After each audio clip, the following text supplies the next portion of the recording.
God. Welcome to the Kellie kitchen. I almost killed somebody on my way here. How are you? I'm so happy to see you guys. I missed you last week. I was on a boat, and here we are back in the Kellie kitchen. We are doing some really great keto cooking tonight for your family, and we've got 2 desserts tonight. Not that we eat them all the time, but I have 2 great peanut butter desserts I'm going to show you, and I've got a new chicken casserole bake that we're going to show you. And by the way, they're all keto, and luck would have it, they're all on my website. So all the recipes will be on my website. You can come and check me out there, check out the recipes, ask me questions. But welcome. I missed you guys last week, and we are going to get started because this chicken casserole, or actually it's more like a chicken bake, takes about 25 to 30 minutes in the oven. So let's get busy. I want to say hi to everybody. Hi, Jean. How are you? Happy Mother's Day. Happy Mother's Day to all the mothers out there and all the mothers of fur babies and adopted babies and all that sort of stuff. So I'm so glad that you are joining us. We have so much to go over. So first things first, the oven is heating up at 375. I've already got it going. And in my casserole dish, well, before I get my casserole dish, this is a super easy recipe that I always did for my kids, where I just took a little bit of mayonnaise and grated Parmesan cheese. So this is the finely powdered Parmesan cheese. So I have a half of a cup of mayonnaise and a half of a cup of grated Parmesan cheese. And I'm just gonna pop that in there together. We're gonna give that a little stir. This is nothing super fancy, but it really dresses up your chicken and it makes your chicken nice and moist. I have a pound of chicken breast, and I have, they didn't have any thin slice at the supermarket, but if you can get thin slice, it kind of saves you the trouble of slicing it on your own. But I just slice it into thin breast cutlets. Now, you can just use regular chicken breast, but you will have to bake the chicken longer. The reason I slice it is because it speeds up the cooking time. And if you've got hungry kids or a hungry family waiting to be fed, then if you cut the chicken in half, it actually speeds up the whole process. So I put all of my chicken in there. So fun to see everybody. I missed everybody last week. Who came to see me? Rebecca and Connie and Brenda. Let me know where you guys are from. I know that I've seen you guys before, and I just love when you guys say hi and tell me where you're from and what you're up to. Okay, so do you see how I'm just coating all of my chicken breast with the mayonnaise and Parmesan cheese mixture? And I'm just going to set that off to the side for a second, because the next is a little bit of a spin on our feta bake. So the viral feta bake that everybody's been making. So I've been playing around a little bit because I love how the tomatoes sort of caramelize and get nice and juicy in the oven, and they sort of create a base. So this is a play on the baked feta situation, but it's also a artichoke and like a jalapeno artichoke thing. So it's got a lot of stuff going on, but it all sort of comes together. So I'm going to use a half of a big container. This is 18 ounces. So, somewhere between 5 and 10 ounces. If you're trying to cut carbs, you want to use less. And you're just going to fill up about 1/3 of the pot or the casserole dish. I'm using a large casserole dish because one of the tricks is that you're going to have all the vegetables on one side and you're going to have the chicken on the other side. And I'll tell you about that in a minute. So we've got our tomatoes. I've got a can of, this is what I use, just artichoke hearts, and I chop them up. So I've got 1 15-ounce can in water, artichoke hearts. I'm going to add that into the mix. I have 2 jalapenos that I've chopped, kind of like a rough chop, nothing too fancy. I did de-seed them because I don't want this dish to be too spicy. I mean, we like spicy, but, kind of want it to be too spicy. And then I'm going to sprinkle half of an onion. And I like to cut them in these sort of half moon shapes. And I like to do them thin. It makes them cook a lot faster. So I'm going to dump those in. And then I'm going to take, I just wrote this recipe, so I have to remember what I said here. It's either a half a cup or a quarter of a cup. It is a quarter of a cup of olive oil. And I'm just going to drizzle all my vegetables with the olive oil. That's about a quarter of a cup. Why not? I'm going to give it a nice toss. And if you don't want to use the jalapenos, or if you don't want to use, if you want to use less onions or whatever, then you get to decide. Sometimes I add olives to this, and sometimes I use, instead of goat cheese, I use cream cheese. So all of my vegetables, I've mixed those all together, and I've pushed them to one side. And then I'm going to take my little block of goat cheese. This is 4 ounces of plain goat cheese. Get the kind with the herbs on it if you want. You can get a tub of Alouette if you want. You can use a half of a stick of cream cheese if you want. But the goat cheese, it gives it a really nice creamy texture. So you're going to take that goat cheese and we're going to put it right in the center of our vegetables. And don't worry about it being like fancy and looking nice, because it's all going to melt. It's all going to melt when we put it in the oven. Okay, so this I did not add to the recipe, but I like, because we're having the jalapenos, I like to add just a little bit of spice. So I've got just a pinch of red pepper, and I'm going to put that right on top of the goat cheese. And now we get back to our chicken. So we're going to snugly place our chicken into the empty side of our casserole dish. And the reason that we do this separately is because we are going, after this comes out of the oven, we're going to add spinach to the cooked vegetable side, and we're going to let the spinach, we're going to let it wilt in all of the vegetables. Okay, so there is our chicken. Oops, I made a little mess there. Nothing new. We're going to add a little sprinkle of Italian seasoning. If you only have oregano, that's fine too. We're also going to use a little bit of garlic powder. So I believe it's a half a teaspoon in the recipe, but I'm just going to sprinkle each chicken breast with a little bit of garlic powder, and then just a tiny bit of the Italian seasoning right on top each one. Gives it a nice look. And then again, I'm going to do just a little bit of the red chili pepper flakes. It just really adds a nice flavor to that.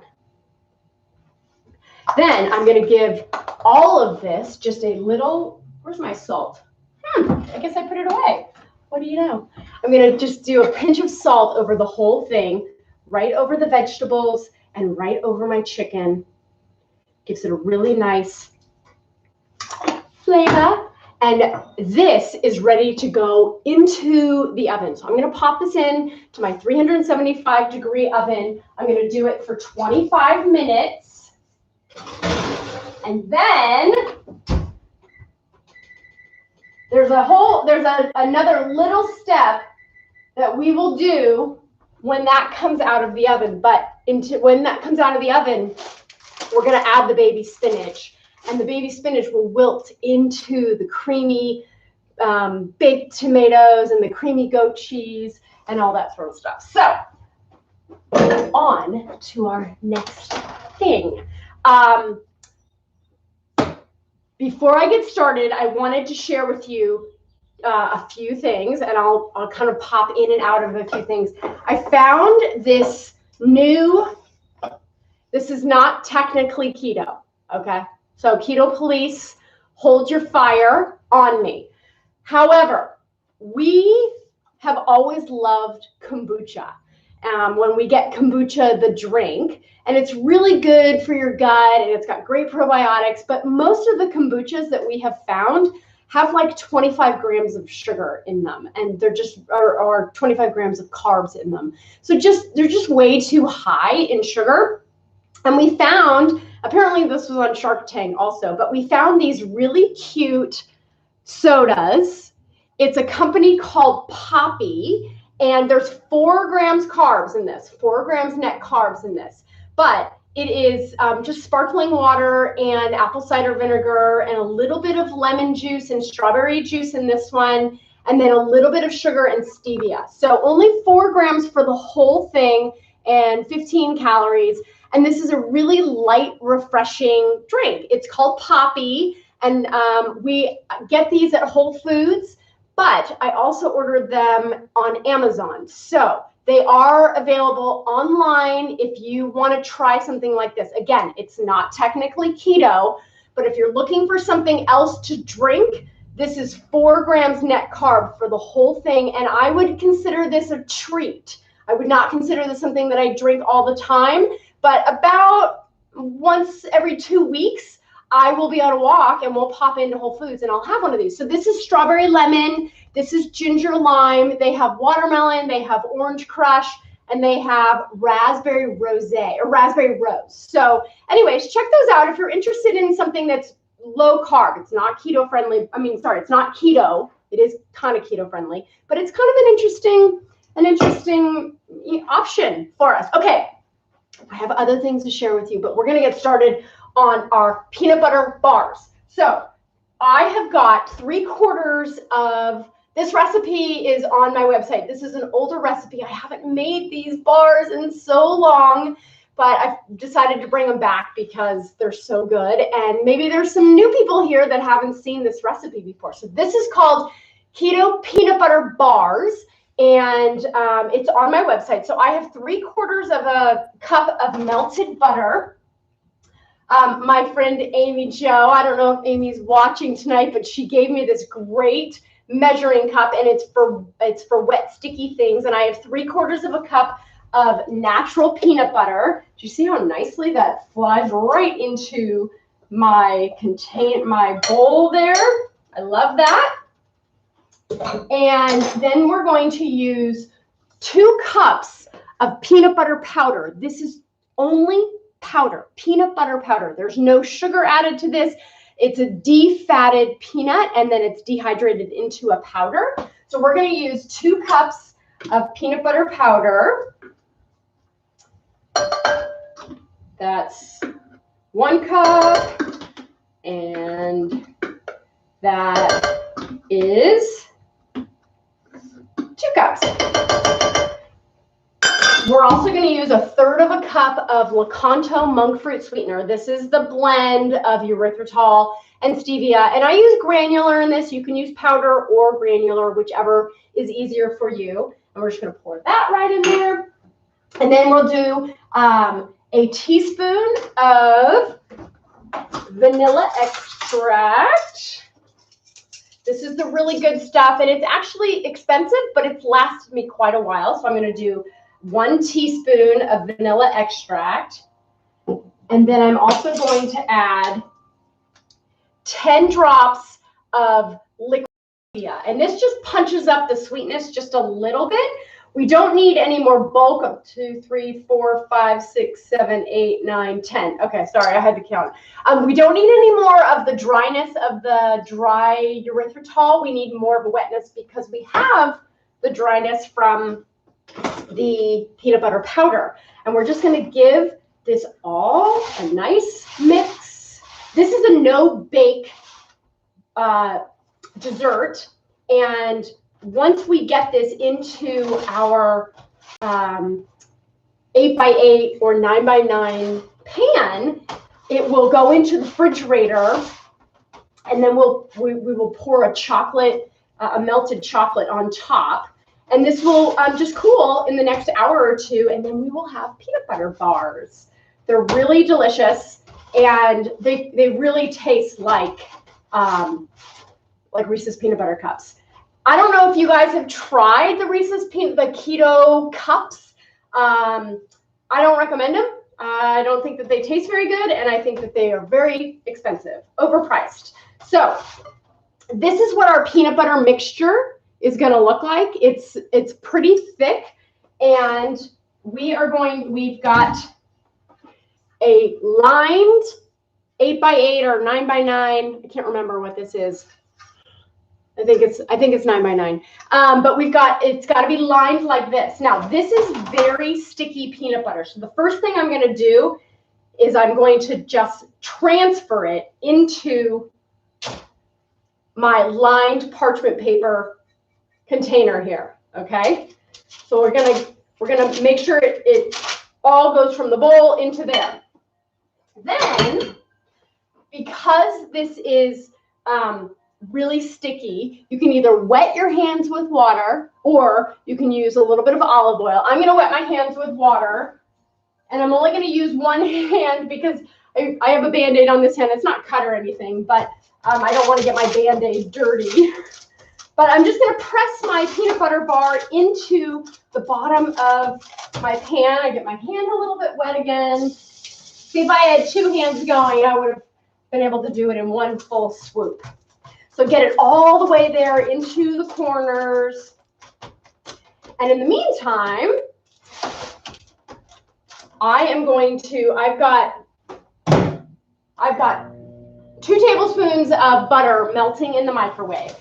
And I'm letting it get warm in there because then I'm going to add some chocolate chips to that. And I'm going to let those chocolate chips melt in the butter.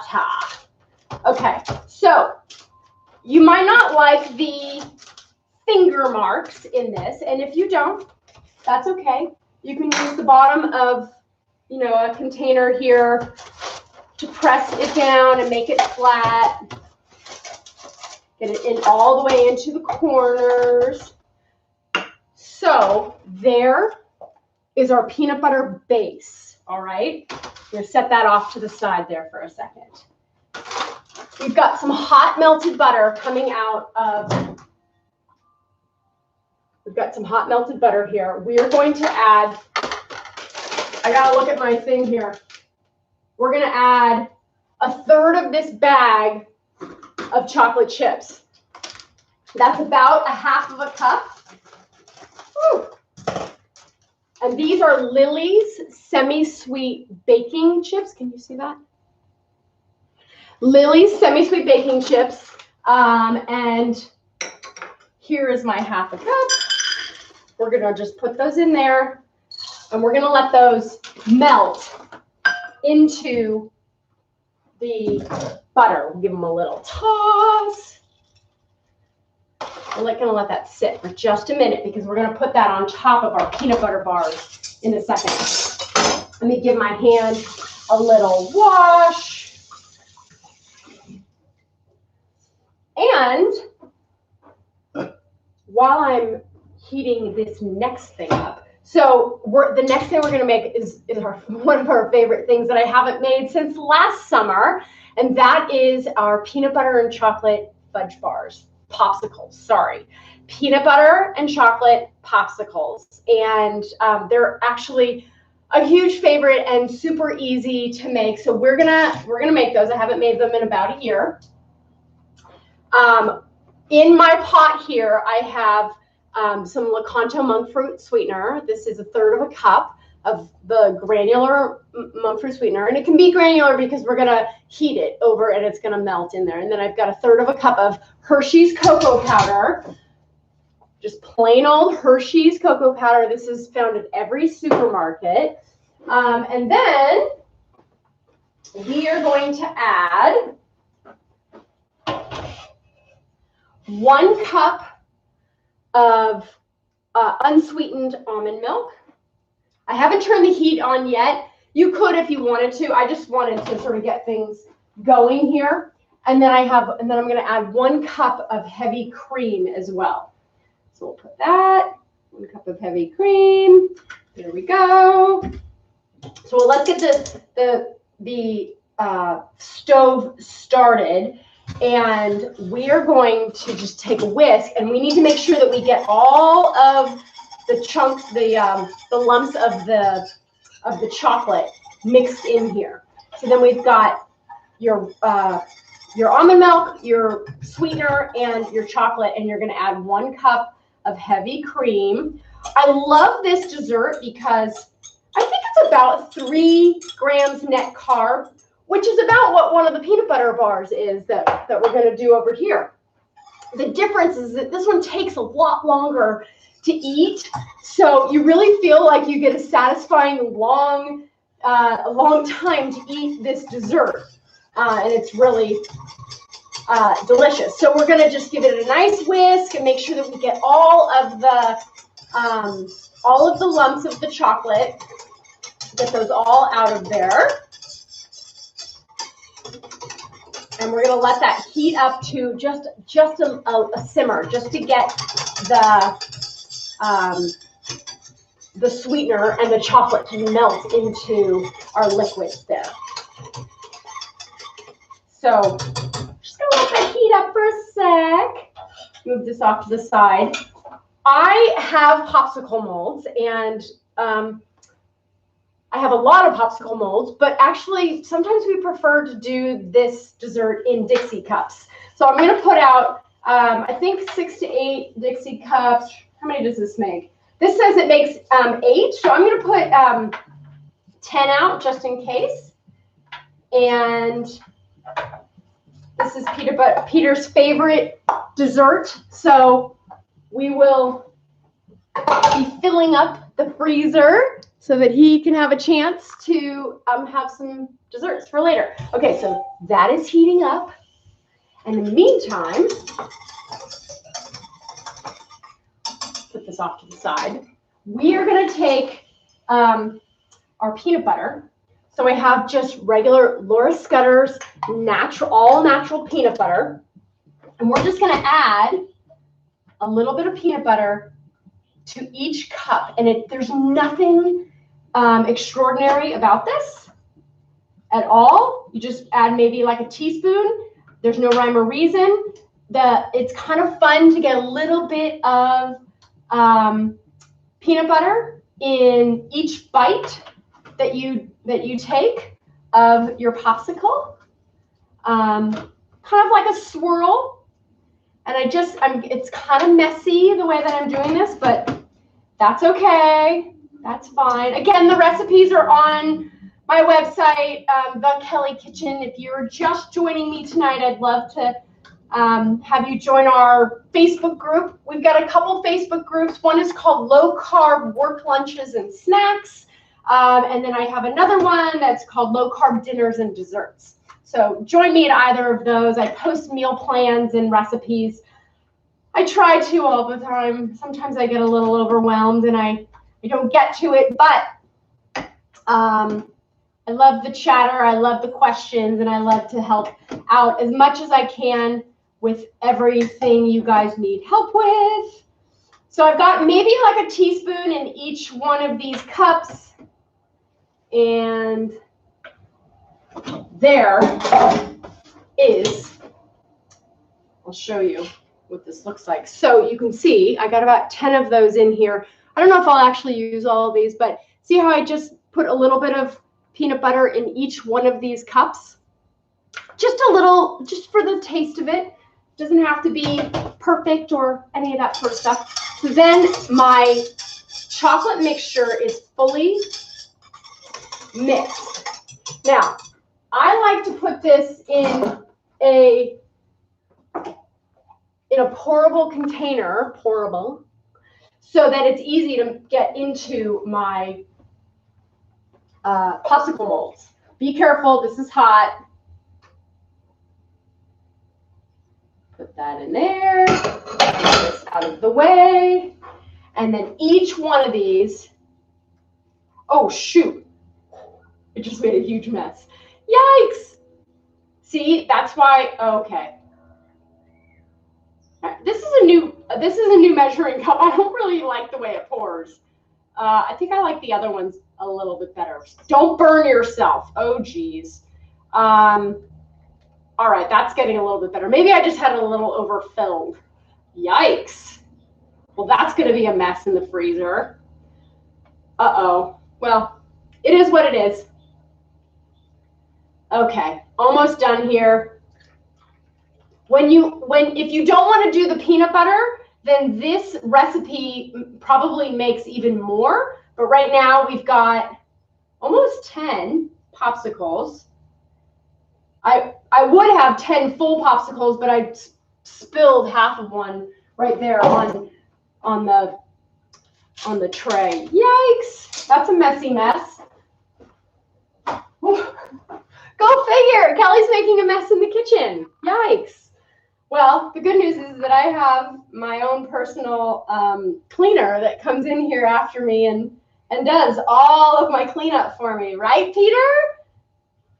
If you guys haven't met Peter, he's my chief dishwasher, and he helps me clean up all of my messes. Okay, so I kind of helped out here, and I cleaned that up a little bit. So here, my girlfriends and boyfriends are our chocolate peanut butter popsicles. And you might be wondering, like, well, there's no sticks in them. Okay, when you have a popsicle mold, you will have a cover that you put in your sticks. But because we're doing them in the Dixie cups, this is a little hack that I like to do. I take a piece of tin foil and I very gently put it right over the top. And then I press it over. And so you can see the rings of all of our cups here. And you want to do this on a tray so you can, on a sturdy tray so you can transport. And then you're going to take the tip of your knife and you're just going to gently do a little slit in each one of the center of the cup. Okay.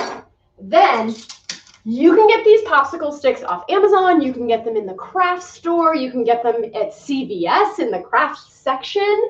And you're just going to take your popsicle sticks and put them right in the center of where you have put in a little tiny slit.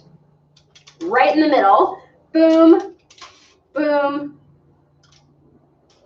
boom. Okay, almost done. There you go. And, okay, so there are all of our popsicles. And I've already made a little space in my freezer. So all of these popsicles are going in the freezer overnight. And those will be a nice treat that I will then transfer to a Ziploc bag. And then we can pull those out one at a time for the next several weeks. I'm going to get back to my peanut butter bars. Let's give this a little stir. I think these might need to go into the microwave to just melt a tiny bit more. So let's pop those in the microwave. We'll give it like less than 10 seconds. And while that's going, I have got to show you, I'm kind of excited about this. This is not my recipe. However, it's all over the internet, and everybody, if you're in the keto world, you know all about Maria Emmerich. If you don't know Maria Emmerich, look her up. You can go to Keto Maria, and she's just got the most wonderful recipes. And one thing that you'll start seeing is she has a bread. It's a bread. This is half of a loaf. And this is called her protein bread. And I'm probably never going to make this on camera because it takes a really long time to make. This was about 20 minutes in the mixer and then about 45 minutes in the oven and then another hour of sitting there in the oven and then another hour of sitting out. And then it has to completely cool and dry, but I just wanted to show you this protein bread. Here's a full loaf, and I'm going to toast a piece for you, and you guys can see what that looks like. Now, here's my thing with the protein bread. I actually, by itself, is a little hard for me to take just by itself. You can toast it and put a little bit of bread, or I'm sorry, a little bit of butter or a little bit of cream cheese on the protein bread. It's really great with avocado. And I don't know if you saw this weekend, but I made a new recipe called pesto eggs. And so it was really great to do a keto pesto egg with avocado and toast. So let's take a slice of our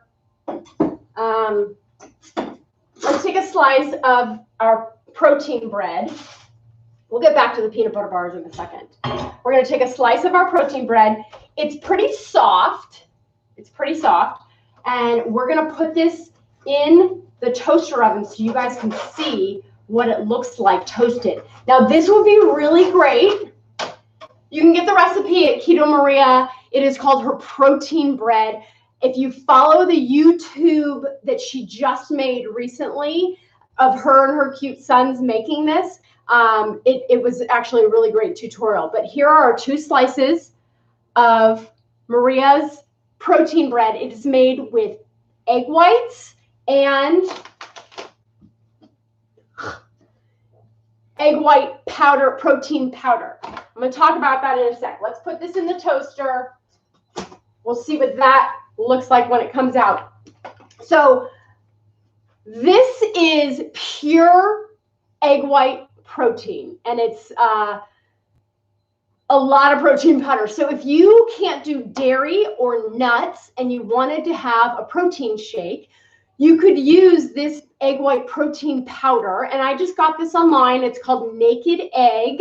And it is, for 2 scoops, it is 25 grams of protein. So it's a lot of protein and 0 fat and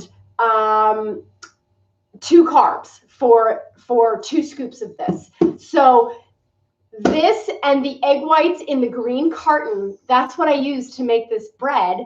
And I'm going to be using this egg white protein powder to make a few other recipes. But just so you know, it just says premium egg white protein powder and nothing to hide. So the 2 ingredients are egg white and sunflower lecithin or whatever. So it contains eggs. They're pasteurized, so you don't have to heat this to eat it.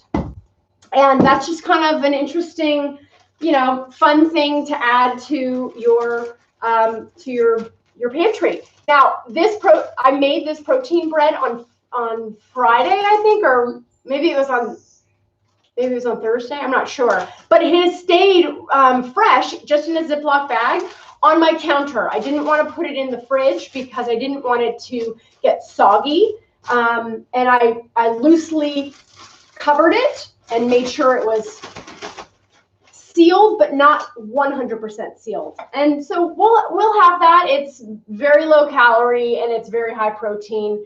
And so that is the egg white Maria's protein bread. So there you go. If you want to have avocado toast, you can make that. Okay, back to our peanut butter bars.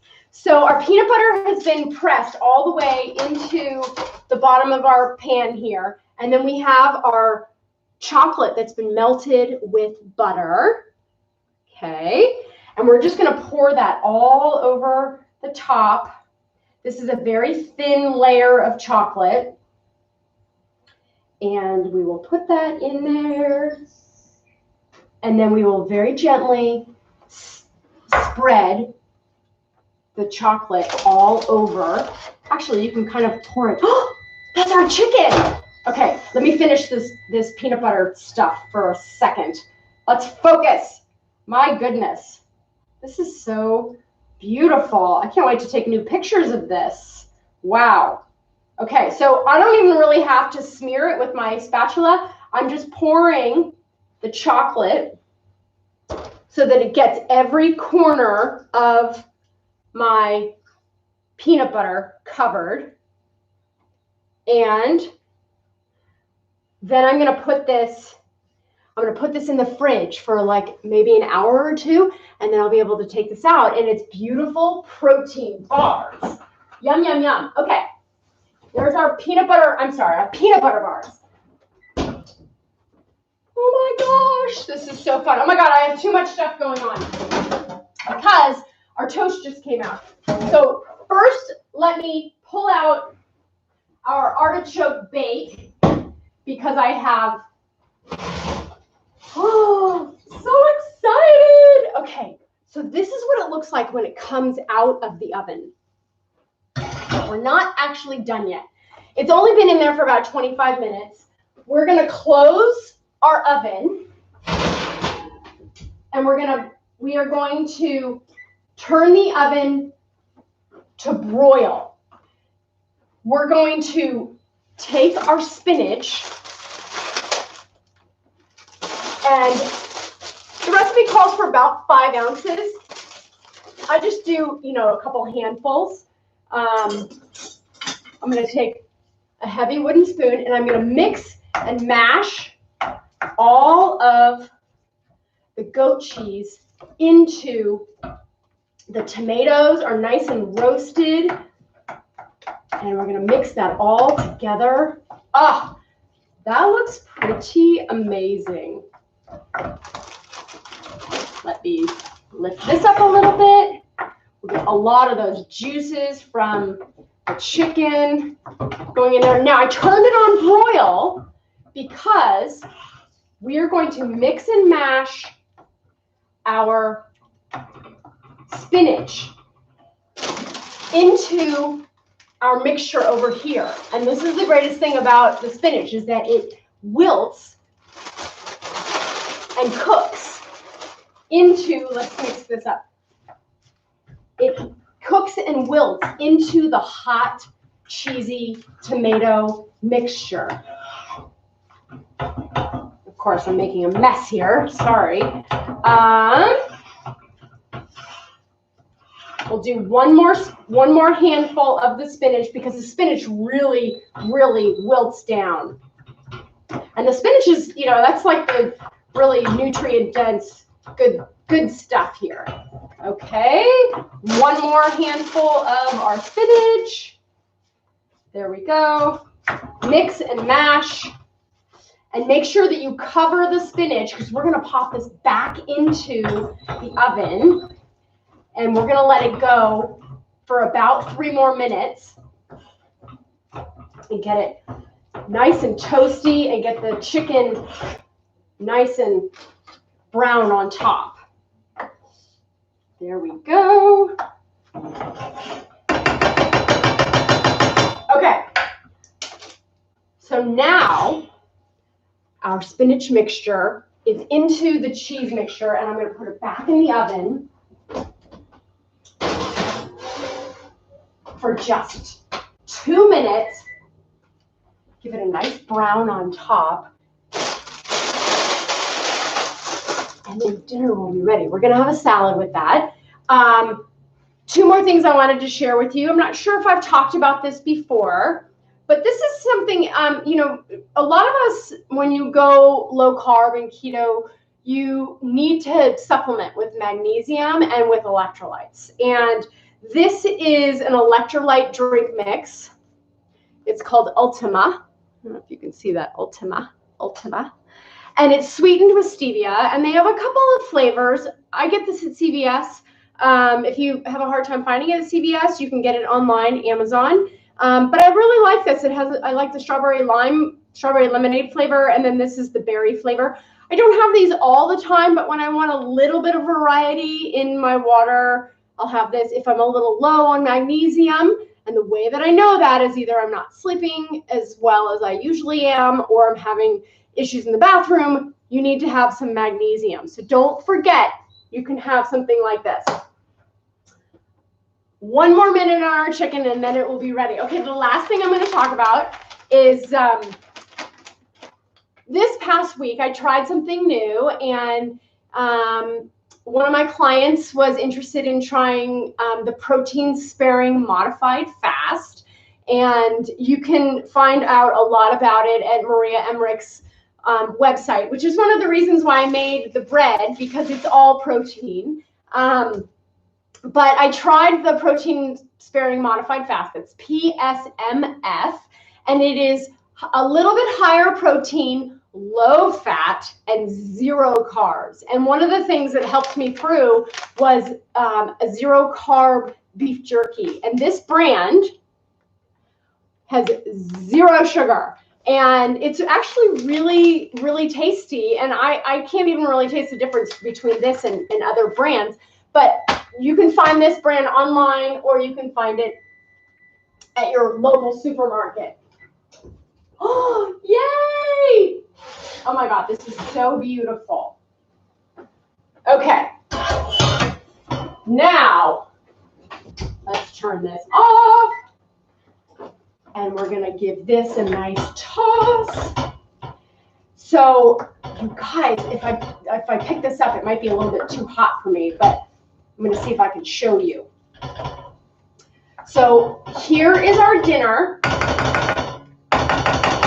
Our chicken artichoke casserole. Chicken artichoke bake is, I think, what I called it on the website. Again, the recipe is on my website, thekellykitchen.com.